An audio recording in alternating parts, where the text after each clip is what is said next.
എന്നെ വഴി നടത്തുന്നോൻ, എന്നെ വഴി നടത്തുന്നോൻ, എൻ്റെ ഈ മരുയാത്രയിൽ താളടിയാകാതെ എന്നെ നടത്തുന്നോൻ, എൻ്റെ ഈ മരുയാത്രയിൽ താളടിയാകാതെ എന്നെ നടത്തുന്നോൻ, എന്നെ വഴി നടത്തുന്നോൻ.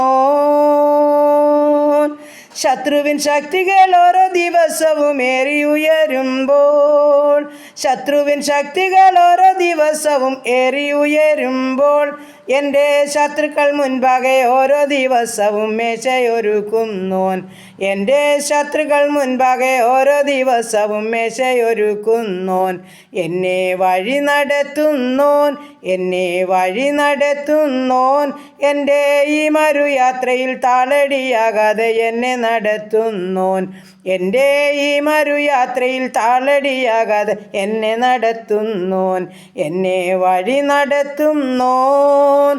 രോഗമരണങ്ങളോളങ്ങളായങ്ങേറിയുയരുമ്പോൾ, രോഗമരണങ്ങളോളങ്ങളായങ്ങേറിയുയരുമ്പോൾ, എൻ്റെ വിശ്വാസ കപ്പലിൽ താളടിയാകാതെ എന്നെ നടത്തുന്നോൻ, എൻ്റെ വിശ്വാസ കപ്പലിൽ താളടിയാകാതെ എന്നെ നടത്തുന്നോൻ, എന്നെ വഴി നടത്തുന്നോൻ, എന്നെ വഴി നടത്തുന്നോൻ, എൻ്റെ ഈ മരുയാത്രയിൽ താളടിയാകാതെ എന്നെ നടത്തുന്നോൻ, എൻ്റെ ഈ മരുയാത്രയിൽ താളടിയാകാതെ എന്നെ നടത്തുന്നോൻ, എന്നെ വഴി നടത്തുന്നോൻ.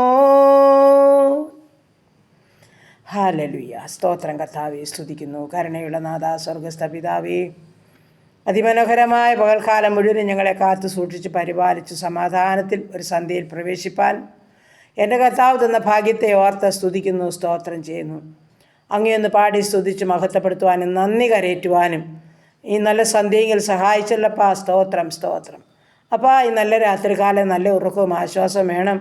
സമാധാനത്തിൽ ഉറങ്ങി സന്തോഷത്തോടെ ഉണർന്ന് എൻ്റെ കർത്താവിൻ്റെ പാദപീഠം ചേർന്ന് അങ്ങേ മഹത്വപ്പെടുത്തുവാൻ, സ്തുതിപ്പാൻ, ആരാധിപ്പാൻ സഹായിക്കുമാറാകണമെന്ന് പ്രാർത്ഥിക്കുന്നു. ഞങ്ങൾക്കുള്ളതിനെയും ഞങ്ങൾക്കുള്ളവരെയും എല്ലാം തിരുമുൻപാകെ സമർപ്പിക്കുന്നു. ഞങ്ങളുടെ ഭവനങ്ങളും പരിസരങ്ങളും അതിരുവരമ്പും വസ്തുവകയും സർവ്വസമ്പത്തും ഞങ്ങൾക്കുള്ളവരെയും എല്ലാം അവിടുത്തെ പാദപീഠത്തിലോട്ട് ചേർത്ത് വയ്ക്കുകയാണ്. ദൂരത്തും ചാരത്തുമായിരിക്കുന്ന എല്ലാ മക്കളെയും പരിപാലിക്കണമേ. എല്ലാവരും സമാധാനത്തോടെ ഉറങ്ങണം, സന്തോഷത്തോടെ ഉണരണം, എൻ്റെ കർത്താവിൻ്റെ മുഖം കണ്ട് എഴുന്നേൽക്കണം. അതിനായി ഞങ്ങളെ ഒരുക്കണമേ എന്ന് പ്രാർത്ഥിക്കുന്നു. ഞങ്ങളുടെ കർത്താവേ, ഗബ്രിയേൽ മിഖാൽ ദൂതഗണങ്ങളെ കാവൽ ചെയ്യണമേ. സ്വർഗീയ മാലാഖമാരാൽ ഞങ്ങളെ വലയം ചെയ്യണമേ. പ്രാർത്ഥിച്ച് ഞങ്ങളെ ഏൽപ്പിക്കുന്നു. പ്രത്യേകിച്ച് ഞങ്ങളുടെ രോഗികളെ ഓർക്കുന്നു. കർത്താവേ, കഷ്ടത്തിൽ കൂടി, ഭാരത്തിൽ കൂടി, വേദനകളിൽ കൂടി കടന്നു പോകുന്ന ജീവിതങ്ങളുണ്ട്. ഒരുപാട് വേദനാജനകമായ പ്രയാസ പ്രതിസന്ധികളുടെ നടുവിലായിരിക്കുന്നവരുണ്ട്. എല്ലാവരെയും തിരുമുൻപാകെ ഏൽപ്പിക്കുന്നു. എൻ്റെ അപ്പനെല്ലാ മക്കളെ അറിയുന്ന കർത്താവ്, ഉള്ളതുപോലെ കാണുന്ന ദൈവമാണ്. തൻ്റെ മക്കളുടെ മേലവിടുത്തെ ആശ്വാസത്തിൻ്റെ കരം, സമാധാനത്തിൻ്റെ കരം, സൗഖ്യത്തിൻ്റെ കരം നീട്ടി മാനിക്കുമാറാകണമെന്ന് പ്രാർത്ഥിക്കുന്നു. സൗഖ്യം കാത്തു കിടക്കുന്ന മക്കൾക്കും സൗഖ്യം നൽകണം. ആശുപത്രി മുറികളിലും ഭവനങ്ങളിലും ആയിരിക്കുന്നവരെ ഏൽപ്പിക്കുകയാണ്. എൻ്റെ കർത്താവിൻ്റെ വിടുതലയച്ചിരിക്കാൻ സ്തോത്രം. എല്ലാറ്റിനും നന്ദി പറയുന്നു, യേശു ക്രിസ്തുവിൻ്റെ അൻപുള്ള നാമത്തിൽ തന്നെ. ആമേൻ, ആമേൻ, ആമേൻ. സ്തോത്രം, സ്തോത്രം.